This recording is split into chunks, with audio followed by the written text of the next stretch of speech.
Hoje, então, é dia de fazer a atividade avaliativa de História. E eu vou estar lendo cada uma das questões. E na própria atividade avaliativa, já tem ali a página que você vai ter que ler para poder responder essa questão, né? Então, vou compartilhar aqui com vocês. Deixa eu só pôr lá no início. Sempre lembrando de colocar aqui o nome. Na questão de número 1, está dizendo que nós estudamos sobre a volta da democracia, o período da ditadura militar, né? E o Brasil atual. Então, a volta da democracia, né, o período pós-Vargas, ele ocorreu com o candidato Eurico Gaspar Dutra sendo eleito para a presidência. Durante o seu governo, em 1946, Dutra aprovou uma nova Constituição para o Brasil. O que ficaram determinados nessa nova Constituição? Então, o que tinha lá de importante, né? Que estava escrito ali que foi determinado nessa Constituição nova. Lá na página 248, dá uma lida que está escrito lá. Questão de número 2. Nas eleições de 1950, Vargas voltou a governar o país e adotou medidas de incentivo à industrialização no país. Cite 2 empresas criadas nessa época e que ainda funcionam nos dias atuais. Então, lendo lá também a página 248, vocês vão ver ali 2 empresas que foram criadas lá no período, na época que Vargas voltou a governar o país, lá em 1950, no governo, né, em que ele foi eleito de 1950, e que essas empresas funcionam ainda até hoje. Então, precisa ler o texto, tá? Tá lá na página 248. Questão de número 3. Nas eleições presidenciais de 1955, o candidato eleito foi Juscelino Kubitschek, também conhecido como JK. Ele tinha a intenção de fazer o Brasil crescer, e aí tem um lema lá do Juscelino Kubitschek, está lá na página 249. Então, vocês vão ler qual que era esse lema. Crescer, nananana. Então, vamos escrever aqui. Tá? Tem essa frase, esse lema lá no texto da apostila. Investindo nos setores em 2 setores aqui, né? D e D. Então, quais são esses 2 setores que ele ia investir? Também na página 249, falando ali de Juscelino Kubitschek, vai estar falando os setores que ele investiu. Setores da economia. JK também pôs em prática os planos para a construção da nova capital do Brasil.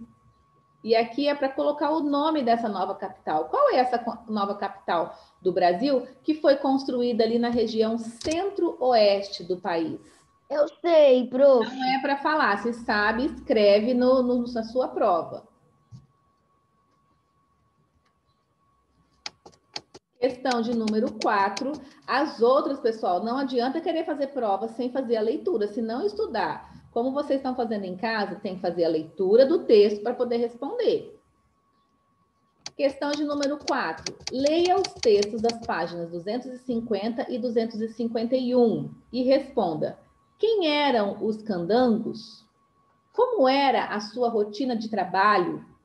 Então, vocês vão fazer a leitura do texto, lá na página 250, 251, e vai dizer quem que eram os candangos, né? Eram o quê? Vieram da onde? Como que era a sua rotina de trabalho? Como que era o trabalho deles? Eles chegaram, ficavam deitados nas redes, ou não, trabalhavam pesados, trabalhavam bastante. Leiam o texto e respondam. Onde eles foram viver após o final das obras? Então, a hora que terminou o trabalho, aonde que eles foram viver? Eles voltaram para a maior parte voltou para de onde eles vieram? Ou eles ficaram ali na região? Onde eles foram viver? Está lá no texto, só fazer a leitura. Questão de número 5. Em 1960, Jânio Quadros foi eleito presidente. Então, saiu Juscelino Kubitschek, veio Jânio Quadros. Mas ele permaneceu poucos meses no poder. O que ele prometia na sua campanha? Então, ele fazia algumas promessas ali na campanha, como todo político faz, né? Quando eu for eleito, eu vou fazer isso, isso, isso e isso. O que ele prometia? Ah, eu esqueci de colocar a página aqui, né? E por que ele renunciou ao cargo em agosto de 1961? Então, leiam, deixa eu só pausar aqui. Então, aqui, vocês vão ler a página 255 para poder responder essa questão. Lá está falando o que ele prometia na campanha dele e por que ele renunciou ao cargo, né? Questão de número 6. Com a renúncia de Jânio Quadros, o vice-presidente, João Goulart, assumiu o poder durante uma grave crise econômica e social.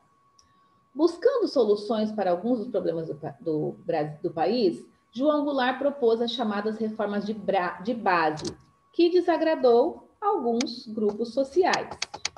E aí nós temos algumas perguntinhas aqui. Está pedindo para você citar 3 reformas propostas pelo governo de João Goulart. Então, lá na página 256 tem um texto falando de três dessas reformas. Na verdade, fala de mais, mas você só vai citar 3 aqui. Então, 3 reformas propostas pelo governo João Goulart. E por que as pessoas que participavam das marchas tinham medo dessas reformas? Elas não queriam que essas reformas ocorressem. E aí, por que elas participavam dessas marchas e por que elas tinham esse medo dessas reformas ocorrer? Leia a página 255 e a 256, que tem a resposta lá. Vocês anotaram da questão de número 5, a página? Ok. Questão de número 7. Insatisfeitos com o governo de João Goulart, empresários, proprietários de terras e militares se organizaram e aplicaram um golpe de Estado que retirou João Goulart do poder. Assim, no início de abril de 1964, os militares ocuparam várias cidades do país, impondo um novo governo. Era o início da ditadura militar. Então, esse é só um texto para poder situar aí vocês a respeito do que a gente vai falar agora, da questão. Aí está pedindo para vocês ligarem cada um dos conceitos à descrição adequada ao contexto do regime militar brasileiro. Né? Nós encontramos ali esses conceitos, essa descrição, né, falando sobre censura, falando sobre resistência, falando sobre direta já, da página 261 até a 271. Então, quem tiver com dificuldade, vai ler lá todas as páginas falando sobre a ditadura militar no Brasil, para poder fazer as correspondências aqui. E aí você vai dizer, o que é censura aqui? Será que a censura são as ações que visavam enfrentar as arbitrariedades impostas pelo regime militar? Então, quando a gente ia lá e enfrentava as regras, né, do regime militar, o que é isso? É censura? É resistência ou é a direta já? Campanha popular a favor das eleições para a presidência. Então, quando eles queriam, né, faziam manifestações pedindo que voltasse as eleições diretas para a presidência, sem indicação, isso era censura, resistência ou direta já? E a fiscalização feita pelo governo que impedia a divulgação da produção cultural contrária ao regime, ou seja, tudo que fosse produzido, né, produção cultural, jornais, exposições de artes, músicas, tinha que passar pela fiscalização do governo. O governo tinha que concordar. Se estivesse falando mal do governo, eles não deixavam produzir aquilo. E isso era censura, resistência ou direta já. Então, vocês vão só ligar cada palavra ali, a sua descrição, né? Seu conceito, a descrição. E é isso. Para poder realizar essas atividades, precisa fazer a leitura. Não adianta querer fazer a prova sem a leitura das páginas. Estão todas especificadas aí, ok? E boa prova para vocês. Vou parar aqui, vou interromper a gravação.